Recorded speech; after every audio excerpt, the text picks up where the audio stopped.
सईद अजमल के साथ आपने काम किया, मोहम्मद हसनैन भी उस क्राइटेरिया पे आ गए, तो पाकिस्तान क्रिकेट बोर्ड उसका एक्शन यहाँ से ही कराएगा या ऑस्ट्रेलिया में कराने का सोच रहे हैं, उसका फ्यूचर कहाँ देख रहे हैं? देखें, अभी काम शुरू हो गया हुआ है उसके ऊपर। लम्स यूनिवर्सिटी में उसका टेस्टिंग हुई थी और अल्हम्दुलिल्लाह एक पूरा पैनल बैठा हुआ, मैं ओवरलुक कर रहा हूँ, उसको देख रहा हूँ। तो इंशाल्लाह हम काफ़ी ऑप्टिमिस्टिक, बहुत पॉजिटिव है और इंशाल्लाह आपको जल्द अच्छी खबर मिलेगी। हसनैन का एक्शन रिपोर्ट होता है, ऑस्ट्रेलिया जाता है, खेलते हैं, हम उसके ऊपर काम शुरू करते हैं। हमारे कोचेस थे, आप थे और बहुत सारे लोग जिससे पहले जुड़े हुए थे। अब तो लम्स की फैसिलिटी भी है। क्या वजह है कि हम खुद क्यों नहीं अपनी बॉलर्स की जो इश्यूज़ हैं उनको टाइमली करके उनके ऊपर काम कर पाते? बैन की सूरत हाल होती है और उसके बाद फिर हम देखते भी हैं जो बॉलर कम बैक भी करते हैं वो भी फिर उतने लीथल नहीं रहते। नहीं, देखें, ये काम तो हम खुद ही कर रहे हैं उसके ऊपर, हसनैन के ऊपर। पीसीबी कर रही है, हमारे अपने कोचेस कर रहे हैं, लम्स भी हमारा अपना ही है। बाज़ का ऐसा होता है कि स्ट्रेट अवे किसी का इशू नहीं आता, वक्त के साथ साथ भी आ सकता है, क्योंकि वक्त के साथ साथ आपकी बॉडी में एक पेन्स निगल चलते हैं, कुछ मसल्स बनते हैं, कुछ थोड़े वीक हो जाते हैं, तो इसमें कुछ ना कुछ इश्यूज आते हैं। ये नहीं कि आप पूरा क्रिकेट कैरियर चल रहा है और आपका सारे का सारा कैरियर ठीक चलता रहे, कोई इश्यूज आ जाते हैं जिसकी वजह से कुछ इश्यूज निकल आते हैं।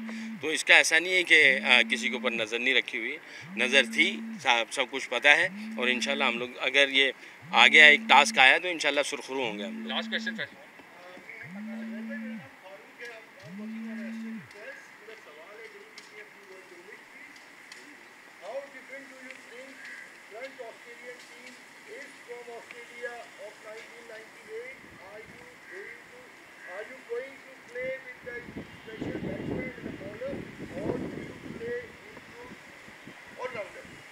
And if you see Australian, they are at the moment they are sitting number one on the Test ranking. They play tough cricket, and wherever they go with the full preparation.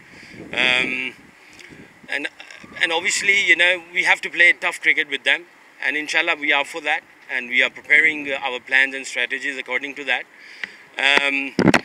Obviously, in 99, since 98 till now, you know, they are ruling the world. You know, that time they were best in the world as well, and still they are sitting on the top of the table. I think probably, if I'm not wrong, they are number one on the ICC Test ranking, and they had a really good series against England. But it's not that I'm just saying it for the sake of saying it.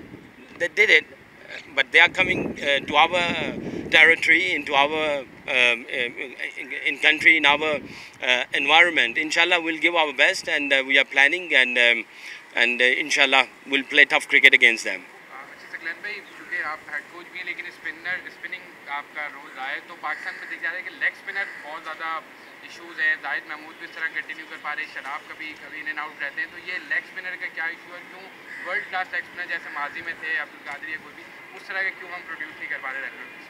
देखें, बाज़ ऐसा होता है कि एक brand आता है और वो जहन चेंज कर जाता है। जैसे वसीम अकरम आए तो उनके बाद, वसीम अखार के बाद सारे फास्ट बॉलर आना शुरू हो गए, स्पिनर्स आए तो वो सारी फ़िज़ा उधर छानी शुरू हो गई। ऐसा नहीं है, पाकिस्तान की ज़मीन बहुत ज़रखेज़ है, अभी अगर नहीं है तो इंशाल्लाह आ जाएंगे, इसमें कोई डाउट नहीं है मुझे, क्योंकि ये पाकिस्तान की ज़मीन इतनी ज़रखेज़ है। हमारे पास बेस्ट फास्ट बॉलर आए, बेस्ट लेग स्पिनर आए, बेस्ट लेफ्ट आर्मर आए इकबाल कासिम साहब, बेस्ट ऑफ स्पिनर आए, उसमें सईद अजमल भी हैं, तौसीफ भाई भी हैं।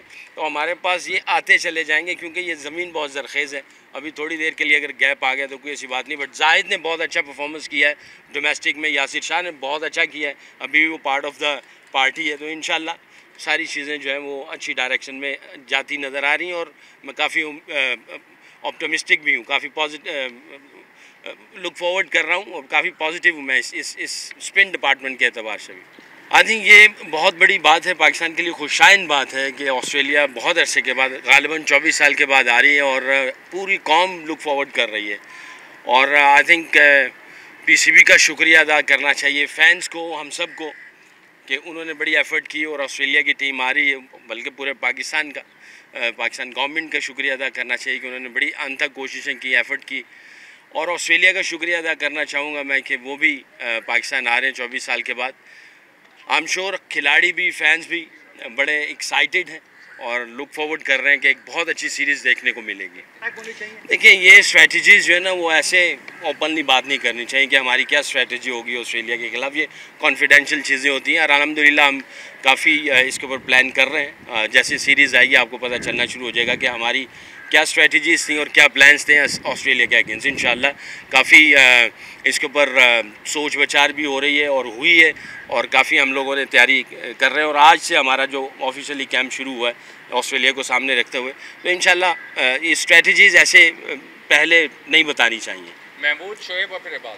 अच्छा सकीब भाई, आप क्या समझते हैं कि कैंप शुरू हुआ है लेकिन आपने टेस्ट क्रिकेट बहुत कम हो रही है, आपने 2-3 चीज़ें क्या मार्क की हैं कि जिन पे इस कैंप में काम करने की ज़रूरत है? या डेफिनेटली ऑस्ट्रेलिया को सामने रखते हुए ही आपने अपने हदफ बनाने होते हैं और उन्हीं को सामने रखते हुए जो है हमारा ये कैंप शुरू हो गया। अल्हम्दुलिल्लाह इसके बाद हम लोग फिर पिंडी जाएंगे तो PSL वाले खिलाड़ी भी सामने आ जाएंगे। तो जाहिर है ऑस्ट्रेलिया को सामने रख के उनकी स्ट्रेंथ क्या है, उनकी वीकनेसेस क्या है, हमारी स्ट्रेंथ क्या है और हमने कैसे उनके खिलाफ स्ट्रेटजीज़ बनानी, कैसे उनको डोमिनेट करने की कोशिश करनी, तो ये सारी चीज़ें अल्हम्दुलिल्लाह प्लान्स बनाए हुए हैं। सकलैन भाई बहुत मुबारक हो कि परमानेंटली आप हेड कोच हो गए, फाइनली पाकिस्तान ने रियलाइज़ कर लिया कि आपको होना चाहिए।